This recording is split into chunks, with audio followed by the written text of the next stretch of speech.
सुप्रभात प्रिय छात्रों। आज हम लोग संज्ञा के विकारक तत्व लिंग शीर्षक के माध्यम से आज हम लोग लिंग के विषय में जानकारी प्राप्त करेंगे, जानेंगे, सीखेंगे कि लिंग का अर्थ क्या होता है, लिंग किसे कहते हैं, लिंग के कितने भेद हैं, लिंग को हम कैसे पहचानेंगे और किन किन शब्दों को लिंग के विभिन्न भेदों के अंतर्गत रखा गया है। तो चलते हैं हम लिंग की ओर। सबसे पहले प्रिय छात्रों लिंग का अर्थ जानेंगे। लिंग का अर्थ होता है पहचान, चिन्ह, निशान, संकेत।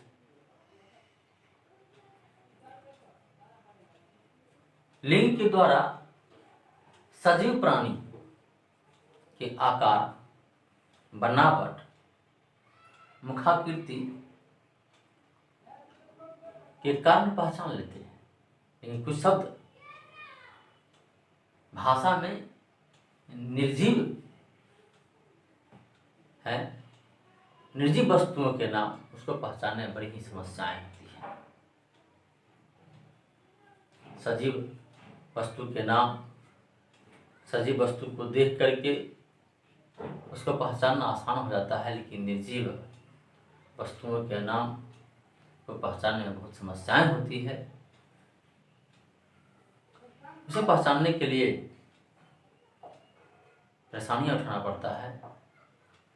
आज हम उसी सब संदर्भ में बातें करेंगे और जानेंगे कि कैसे लिंग को आसानी से पहचाना जा सकता है। प्रिय छात्रों चलते हैं पाठ की ओर। शीर्षक है लिंग।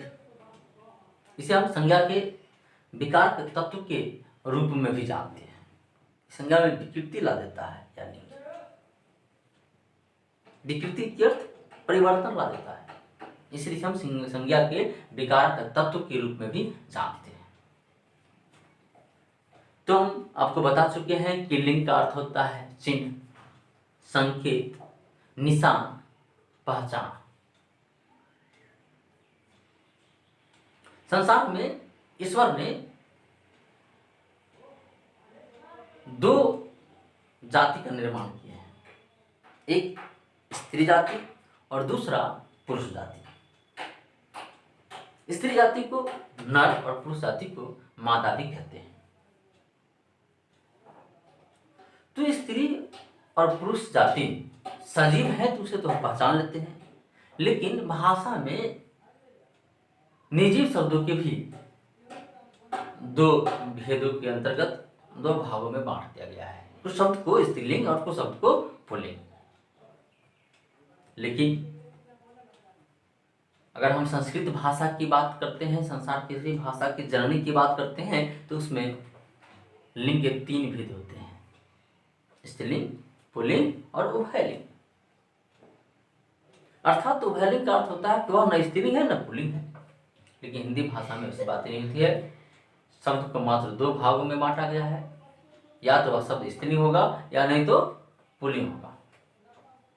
कुछ शब्द हमेशा स्त्रीलिंग होते हैं, कुछ शब्द हमेशा पुल्लिंग होते हैं। तो जो शब्द हमेशा स्त्रीलिंग होते हैं उसे हम नर लगाकर पुल्लिंग बनाते हैं। कुछ शब्द हमेशा पुल्लिंग होते हैं, उसमें हम मादा लगा के, उस शब्द से पहले मादा लगा के हम पुल्लिंग बनाते हैं, सॉरी स्त्रीलिंग बनाते हैं।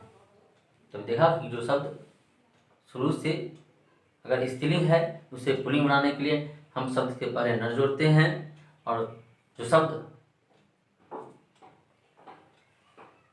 स्त्रीलिंग है तो उसे पुल्लिंग बनाने के लिए शब्द के पहले नर लगा करके हम उसे पुल्लिंग बनाते हैं। लेकिन जो शब्द पुल्लिंग है उसे स्त्रीलिंग बनाने के लिए उस सबसे पहले मादा शब्द का प्रयोग करते हैं और मादा लगाकर उस शब्द का लिंग परिवर्तन करते हैं। तो सबसे पहले हम लिंग की परिभाषा जानेंगे। शब्द की जाति को लिंग कहते हैं, शब्द की जाति को लिंग कहते हैं, या विकारी शब्द के जिस रूप से उसकी जाति का बोध हो, ज्ञान हो, उसे लिंग कहते हैं। या शब्द के जिस रूप से उसकी जाति का बोध हो, उसे लिंग कहते हैं। अर्थात लिंग की परिभाषा हम विभिन्न प्रकार से दे सकते हैं। यह तीनों लिंग की परिभाषा है। लिंग के मैं पहले बता चुका हूं कि लिंग के हिंदी भाषा में दो भेद हैं, पुल्लिंग और स्त्रीलिंग। लिंग के मुख्यतः दो भागों में बांटा गया है, पुल्लिंग और स्त्रीलिंग। तो पुल्लिंग देखते हैं, जिससे किसी शब्द के पुरुष होने का बोध हो, अर्थात इस शब्द से पुरुष जाति का बोध हो, पुरुष जाति का ज्ञान हो, उस शब्द को हम पुल्लिंग कहेंगे। जैसे राजा शब्द है, पुल्लिंग है। घोड़ा पुल्लिंग क्योंकि सजीव है। मकान पुल्लिंग है। लगाव भाव है, पुल्लिंग है आदि। ठीक उसी तरह से स्त्रीलिंग में जिससे किसी शब्द की स्त्री होने का बोध हो, उसे स्त्रीलिंग कहते हैं। जैसे राजा का क्या हो गया, रानी। रानी क्या है, स्त्रीलिंग शब्द है। घोड़ा से क्या बन गया, घोड़ी, स्त्रीलिंग शब्द है। कलम हम लोग लिखने का काम करते हैं, स्त्रीलिंग शब्द है। पुस्तक स्त्रीलिंग शब्द है। लज्जा स्त्रीलिंग शब्द है आदि। अब इसकी हम पहचान कैसे करेंगे, कुछ पहचान मैं यहां बताया हूं, इसे ध्यान देंगे। पुल्लिंग ग्रहों, दिनों, देशों, पर्वतों, अनाजों, धातुओं और वनस्पतियों के नाम प्रायः पुल्लिंग होते हैं। वनस्पति में अन्न भी आते हैं मेरे छात्रों, अन्न वो भी पुल्लिंग होते हैं। जैसे मंगल ग्रह भी है और दिन भी है। भारत देश है। पर्वत हिमालय पर्वत है। धातु सोना धातु है। धान अनाज है। वनस्पति में नीम वनस्पति है, वह सब पुल्लिंग है।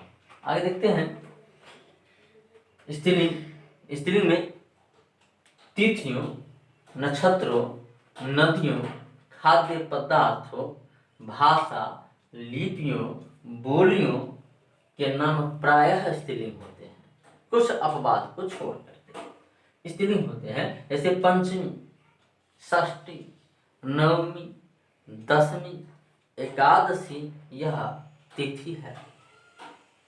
नक्षत्र रोहिणी, हथिया, कन्हा यह नक्षत्र है। नदियों के नाम गंगा, यमुना नदियों के नाम है। खाद्य पदार्थ खीर